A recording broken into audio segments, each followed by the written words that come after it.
আজি আমি আমাৰ নতুন ৰুমটোলৈ শিফ্ট হৈছোঁ আৰু এইফালে দেখিছে চব খেলেং মেলেং হৈ আছে আৰু এয়া দাদাহঁত এতিয়া যাবলৈ লৈছে আমাক থৈ আৰু তাহাঁতি যোৱাৰ পিছত লগালগে মই এইফালে চাফাই অভিযানত লাগি গ'লোঁ আৰু প্ৰথমতে ভাবিলোঁ যে এডাল ষ্টেণ্ডডালকে ধুই লওঁ বুলি সেইকাৰণে এডাল খুলিলোঁ আৰু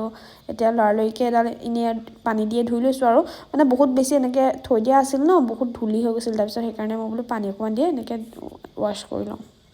তাৰপিছত আকৌ এইফালে ষ্টেণ্ডডাল এৰেঞ্জ কৰিবলৈ ল'লোঁ কিন্তু দেখিলে নহয় ভুল হ'লেই আৰু মোৰ লগত মানে কিবা এটা কৰিলে মানে একো কাণ্ড নোহোৱাকৈ নাথাকে আৰু এইফালে বেক চাইডে দেখিছে চাগে কিনাৰতে ৰিতুৱে ফোনত কথা পাতি আছে তাৰপিছত মই এডাল আকৌ বোলো কি ভুল হ'ল বুলি ভাবিছোঁ তাৰপিছত গম পাইছোঁ যে মই এডাল লগাব লাগিছিল ক'ৰবাত কিন্তু লাষ্টত যেনিবা ভাবি মেলি গম পালোঁ আৰু এতিয়া আকৌ ঠিককৈ যেনে তেনে লগালোঁ আৰু দিনটো এইবোৰ শ্বিফটিঙৰ কামত একো খোৱা হোৱা নাছিল সেইকাৰণে বোলো পটককৈ ভাত কেইটামান বনাওঁ আৰু এইফালে মায়ে পনীৰ দি পঠিয়াইছিলে পনীৰ ফ্ৰাই কৰিবৰ কাৰণে মই পিচ কৰি ল'লোঁ আৰু এতিয়া এইফালে ঋতুও বাচনবোৰ আকৌ ধুই দিছে মানে ধূলি পৰি আছে আৰু এইটোৱে হৈছে আমাৰ নতুন ৰুমটো কেনেকুৱা লাগিছে ক'ব দেই আৰু আজিলৈ আহিছোঁ বাই বাই